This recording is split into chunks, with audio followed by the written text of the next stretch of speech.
Hello, folks. Welcome to Wild or Gun. If you are new, hello. If you're returning, how are you? We are in a different location.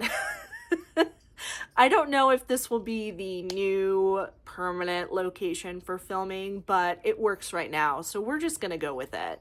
But hello, I am Cory. I am a practicing pagan and witch, and I have been practicing witchcraft for over 26 years now. And today I wanted to talk to you about adapting witchcraft to our environment. And that is our immediate environment and also the place in which we live on this wonderful, miraculous planet. So let's just dive right into it. The reason I wanted to talk about this, it's kind of been at the forefront of my mind, especially the last couple years as we've been moving a lot more frequently, is because I've had the privilege of being able to practice in a lot of different situations, different living arrangements, different places, different states in the US. I've been able to practice magic in a lot of different settings, and the setting has an impact on the way you practice, or can have an impact. I wanted to make this video in case there's anybody out there who feels that they can't practice magic in the space that they're in because they feel that the space is limiting.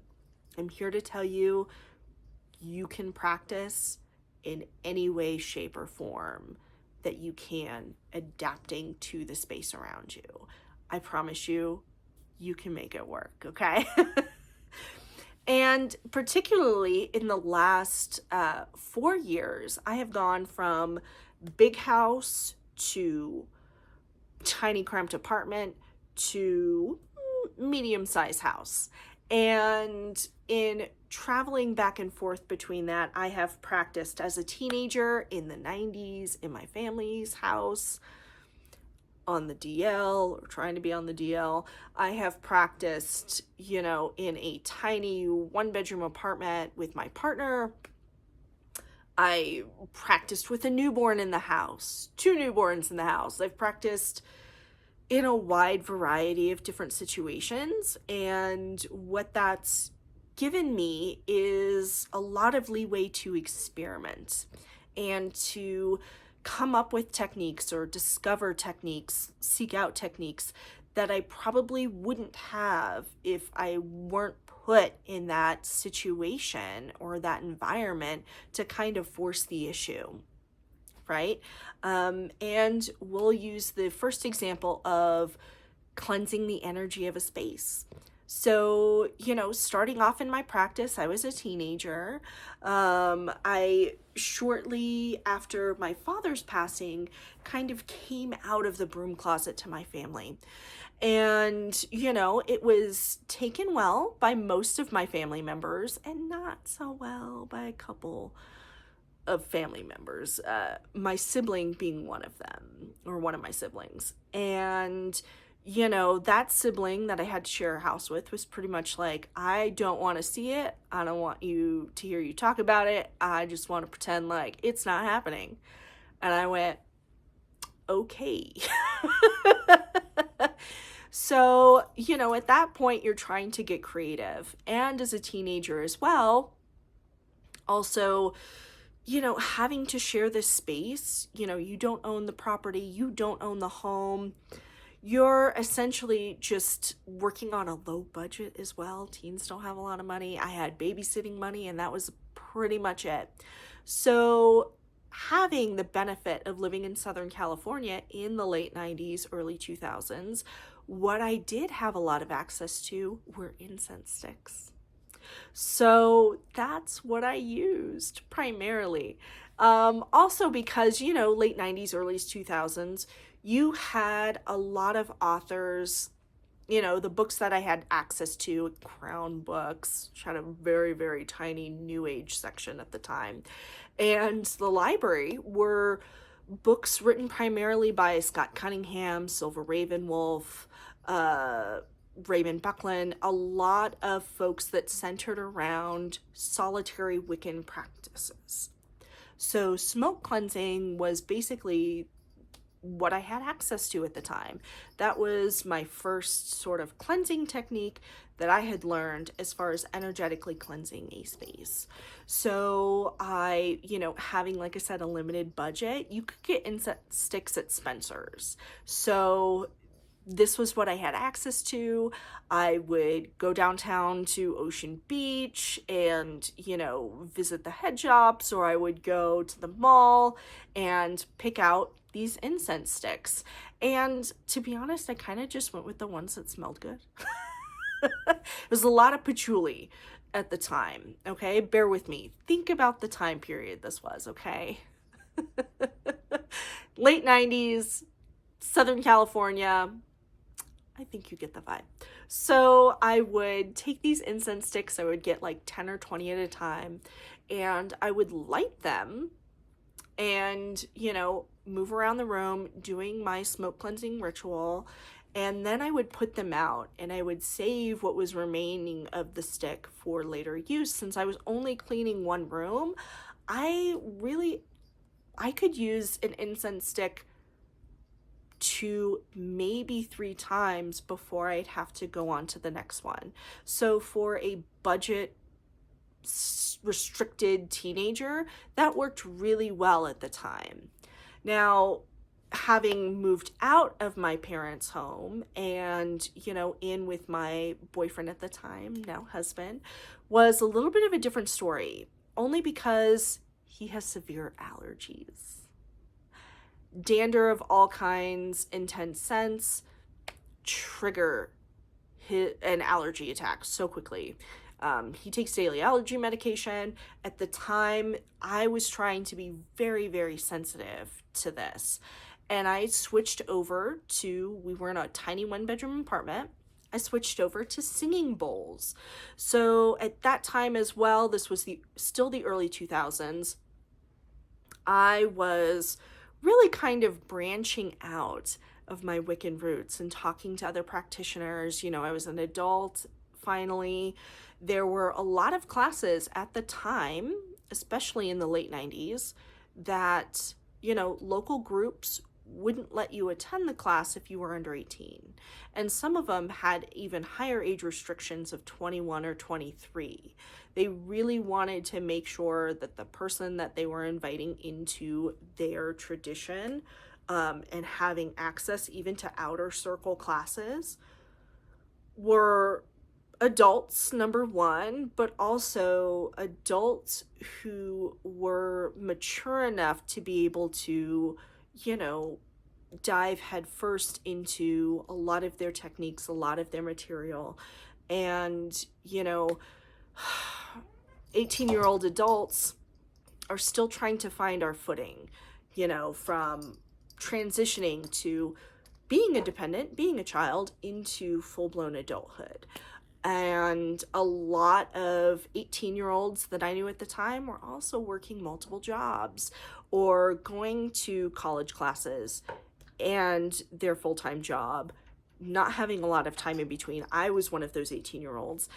And a time commitment was a big stickler. So a lot of these local groups would put 21 or 23 age limit on classes and outer circle activities, just kind of what it was at the time. So I was finally old enough. I had access to some of these groups now, was talking to some of these folks and, getting some additional information out of and beyond just what I had read in the few books that I had access to. So there we go.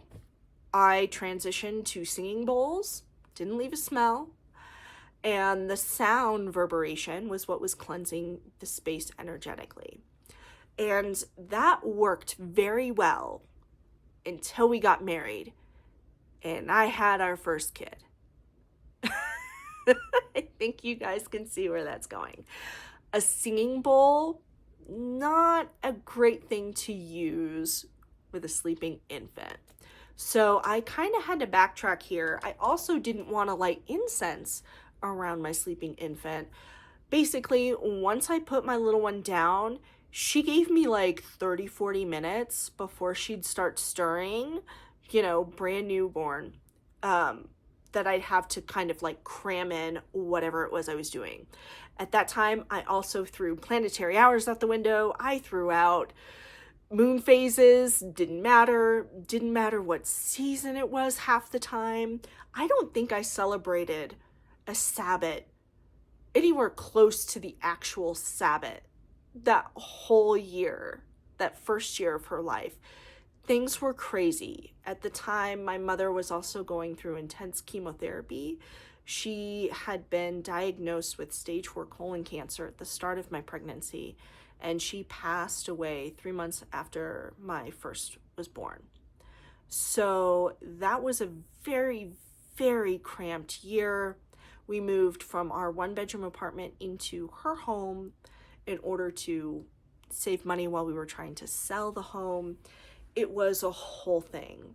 And I really had to kind of come up with a solution that worked for the situation and the environment that we were in.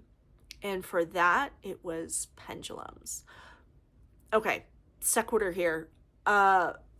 Pendulums, I swear, if you've been watching my channel for any length of time, you have heard me rave about pendulums for years. And I am here to tell you, I still believe that with every molecule of my being. Pendulums are hands down the most underrated craft tool ever. I will die on that hill. Okay? I will. So, anyway, sequitur over. But pendulums kind of became a staple in my practice around this time. I had discovered them around the time that my daughter was born, really dove headfirst into them when I got pregnant with my son. But they were my saving grace at this point for energy clearing because I needed to experiment. The situation called for it. I was in a couple different environments. I had a sleeping infant in that environment, and I needed to get really creative with my magic. I could only do magic on the fly when it was, you know, opportunistic to do so, like nap time. And I couldn't really plan things out because oftentimes what would happen is a situation would come up. Maybe she would get sick. Maybe we'd have to go to a family function. There were a lot of things that were going on at the time that I couldn't necessarily schedule magic around it. I just kind of had to do it when the moment called for it. And pendulums really saved my bacon at that time. I came up with a spoken ritual that I could use, that I could say in my head even, and use pendulums to, because you can use them to move in direct energy. I had a specific pendulum that I had dedicated for this purpose, my energy mover. I named her Sprite. She's a very cute quartz crystal pendulum. And I would go in and I would start my ritual. I would get into my headspace and I would move around the room, clear out the energy, invite in harmonious energy that I needed for whatever it was that I was doing, and boom, I was done. It was quick, it was easy. If I couldn't speak the words out loud, I would say them with my inner voice in my head, and the pendulum would do the heavy lifting of actually moving out energy and moving in the energy that I had called for. So honestly, that was kind of my go-to space cleanser for like the next 10 years. I used, and I didn't use Sprite the entire time. In 2012, I started making pendulums and wire wrapping crystals and making these elaborate wire wrap tails. And so I had a pendulum for everything. And I kind of traded in and out what pendulums I ended up using for cleansing over those 10 years. But honestly, that was like the number one. And that kind of continued all the way up until 2019. 2019 is when I finished my last surrogacy journey as a surrogate. It was also the year that we got into a pretty horrific car crash. I had broken 10 bones on the right side of my body. And I don't know, it kind of sparked in me this need to seek out a place where I belonged, a new community. I had kind of outgrown the local community that I had been working with up until that point, and I was needing something new. And that's when I decided to actually dive into formal training with the Temple of Witchcraft. Now, I had known of the Temple of Witchcraft's existence for a few years at that point. I was well aware of Christopher Penczak's books. I love those. I enjoyed them so much. And in fact, the first two books of the Temple series, the Inner Temple of Witchcraft and the Outer Temple of Witchcraft, I had on ebook, and they were go-to for me. Now, I didn't use them at the time the way that they were meant to be used, which was to literally go through them lesson by lesson. I was picking out exercises and all of this stuff and just kind of haphazardly pulling things from different spots in the books. But the time felt right at that point to actually dive in, and I really love what the temple tradition stands for. I love the people in the temple that I've met who've been absolutely fantastic. All of my classmates. So I have gone through each of the witchcraft classes. I started Witchcraft 1 in 2019, and I'm almost to the end of Witchcraft 4 right now. But starting that class meant learning techniques that the temple tradition uses, which meant going back to smoke cleansing. At the time, this worked out beautifully. We had a very large home in Southern California that it was lovely. I was very blessed we were very blessed to have that house where our kiddos were raised in when they were younger, because, you know, they had their own spaces. We had 4 bedrooms in that house. They each got their own space. Although when they were very little, they shared together, and we had the 4th bedroom as a playroom for them. It was wonderful. And I had my own office, a dedicated space that I would use for magical practice, for rituals, and also to work in and record YouTube videos in.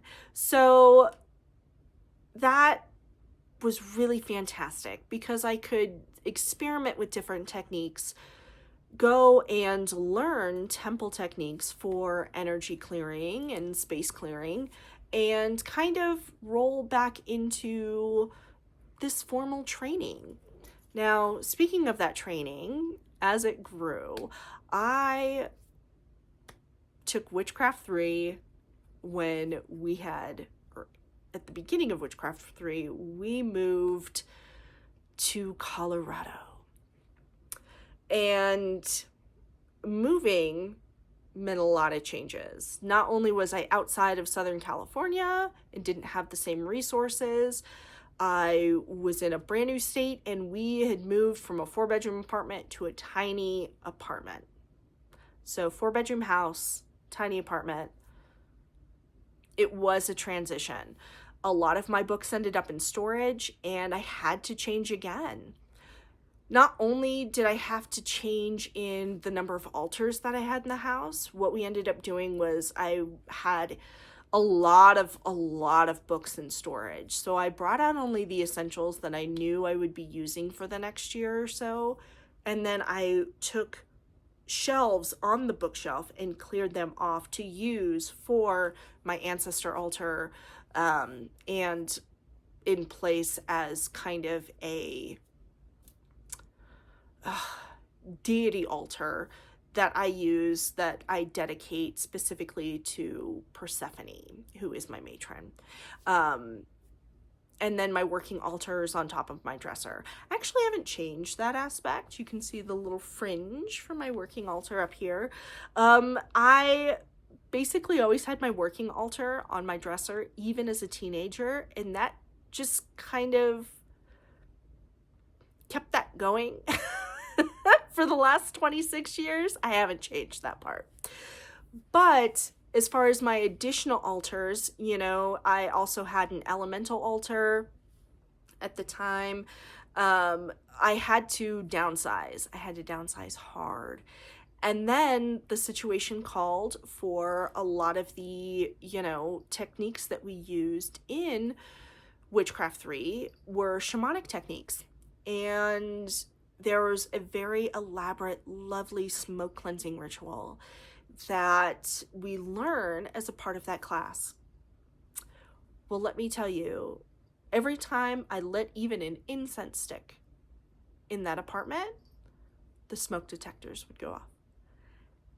And I was literally losing my mind. That first month, I was like, there's no way I can do this.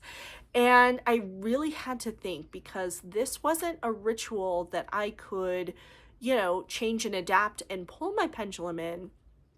There were homework assignments that I had to do where I needed to report on these rituals and do these rituals in a very specific way. So what I had to change was the smoke element.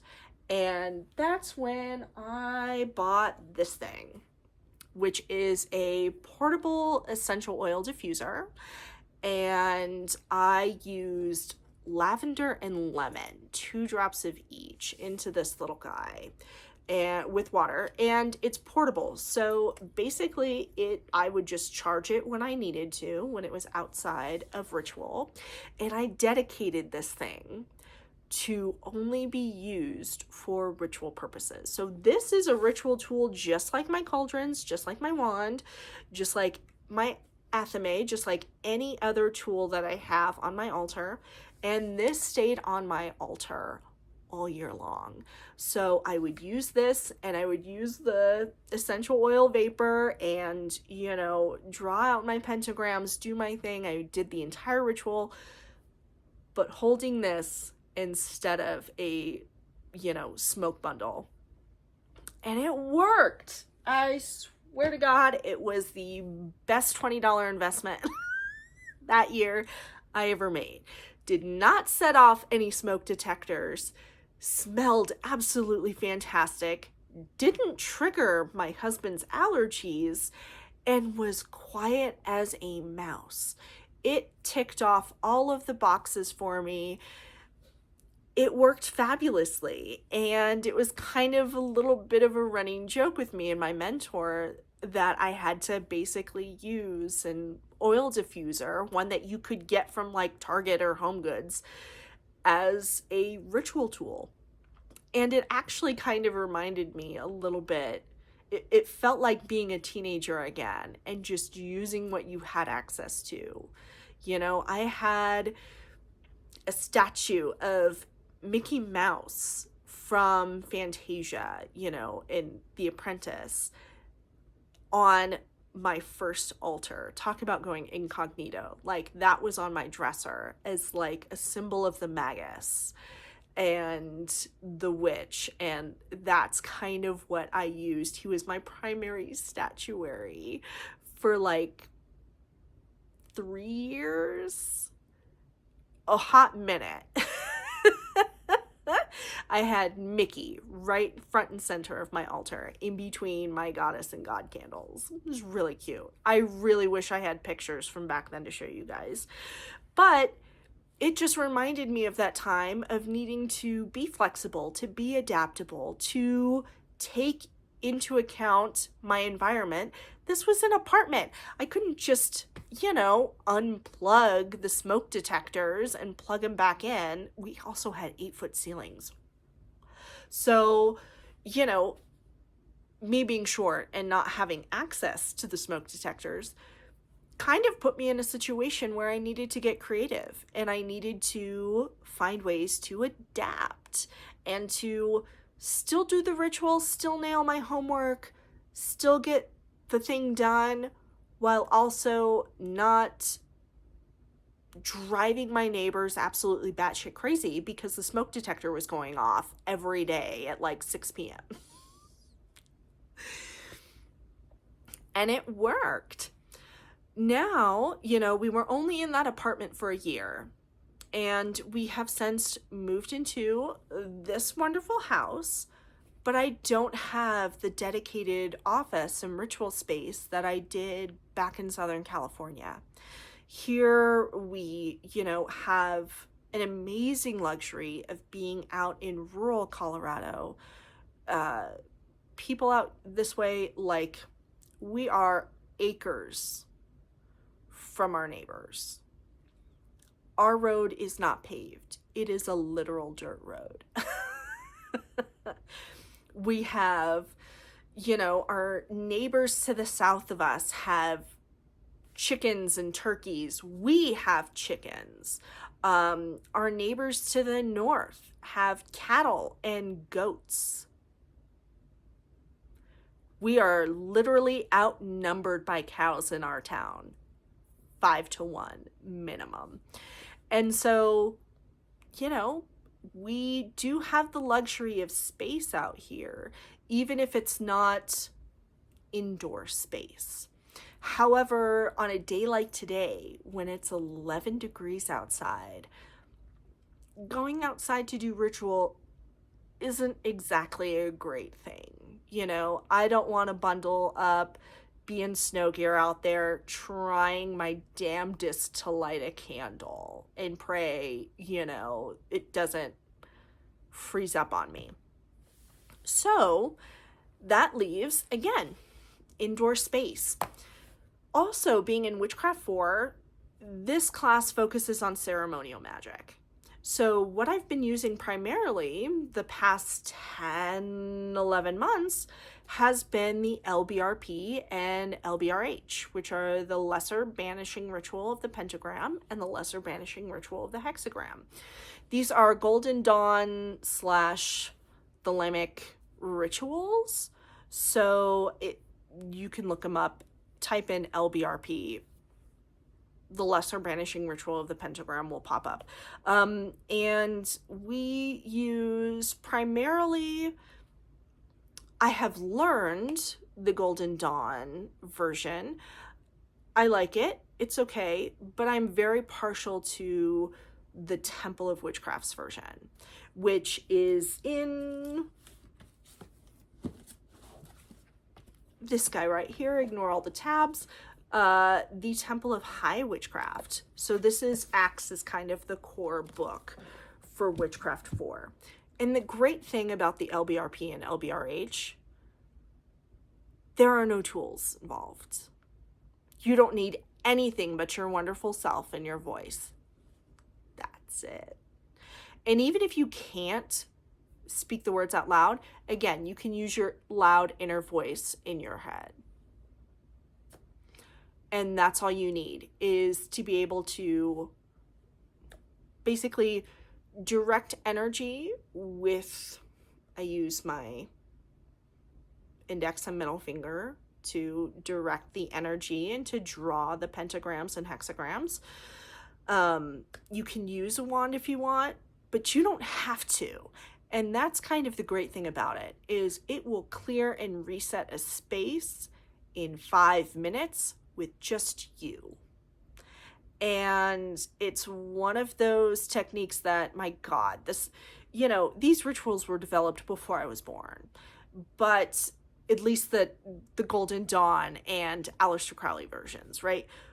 But I never really sought them out, didn't look them up. Again, I came up at a time where Wicca was basically the primary tradition for, if you can call it that. I mean, eclectic Wicca was kind of all the rage for anybody who was a solitary practitioner, because that's the information you had access to at the time. Now, with the advent of YouTube, TikTok, a lot of different, authors from different traditions and backgrounds publishing, information about their backgrounds and traditions. We've got more information than you can shake a stick at now, which, you know, is both good and bad. Has a downside with the fact that, you know, you're having to look at everything with a much more critical eye than you used to, you know, at the time when you really didn't have a lot of information. Like I said, my go-to was Witchvox, which was like our primary like web forum for trying to connect to other pagans and witches across the United States, and a handful of live journal pages. Maybe this was even before MySpace, you guys. This was back in the freaking dinosaur days of the internet, early days, where websites were just long scrolling pages of HTML coding. And they took 20 minutes to load. Oh my God, I am aging myself with this video. But that's what we had. And, you know, checking out books from the library, which, oh my gosh, we have Libby now. As far as checking books out from the library, you just need a local library card, but you can check out ebooks from them. There's just so much great information out there. Like I said, unfortunately, it's muddled quite a bit with a lot of bogus or questionable information, because literally, I could be anybody. Anybody can throw a YouTube video out there.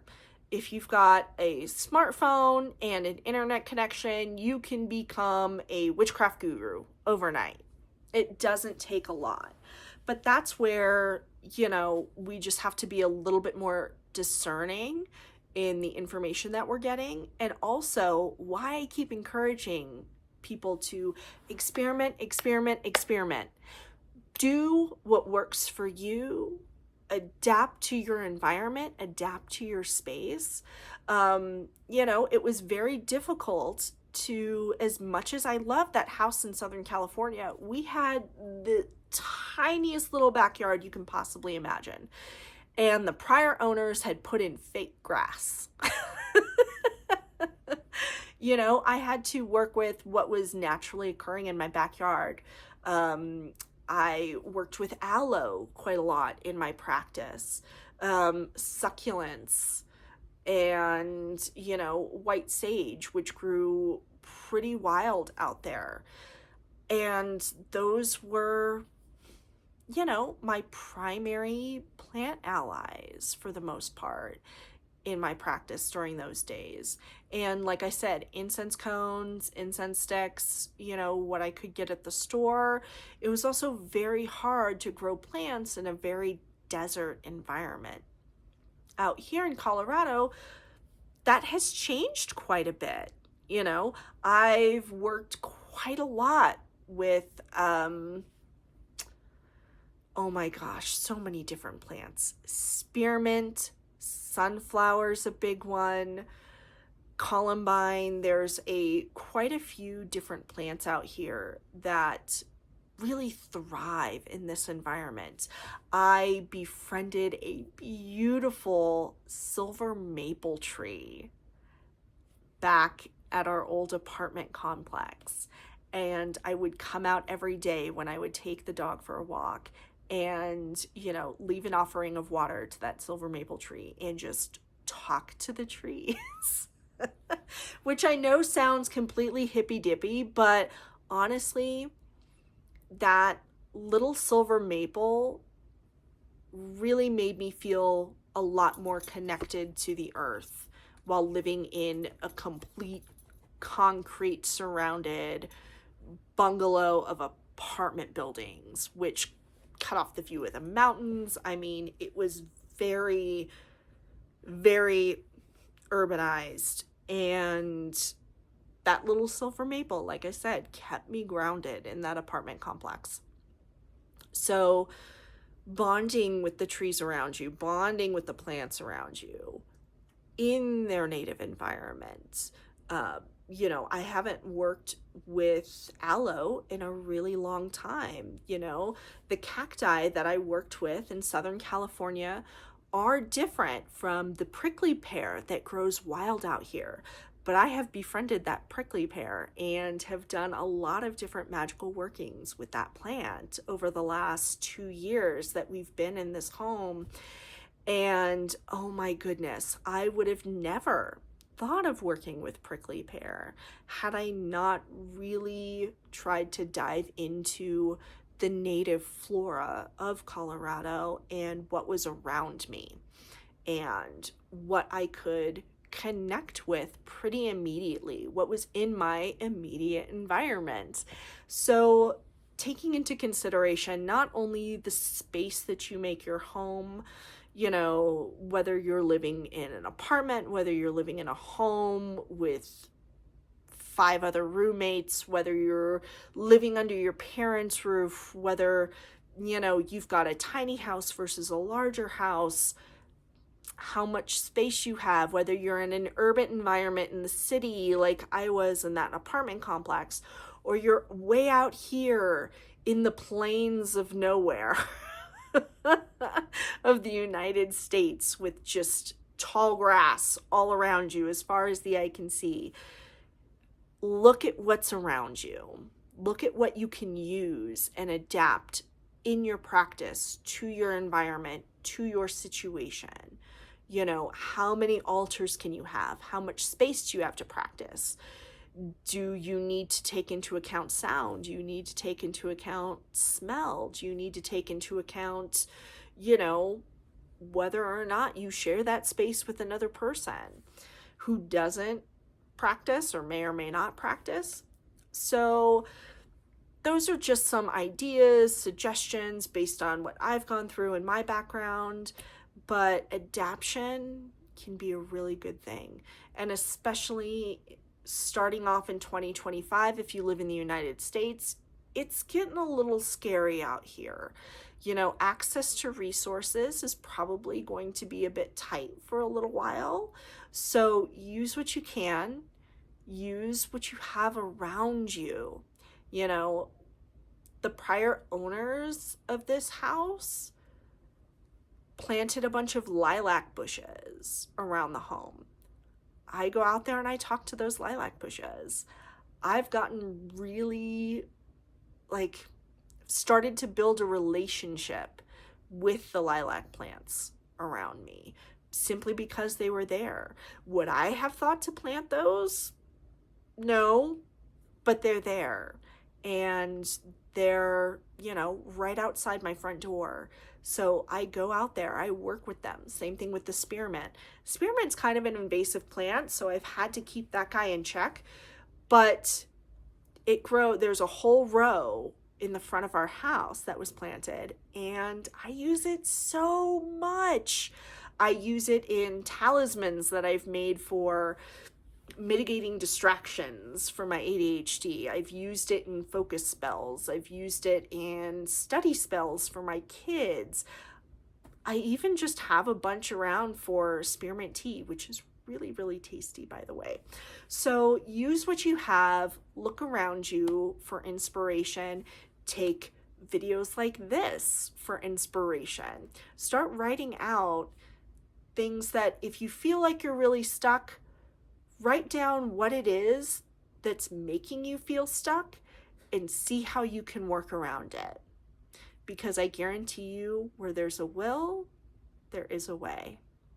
And I'll just end the video here. It's so nice talking to you guys again. I cannot wait to see you in the next video. But until then, blessed be.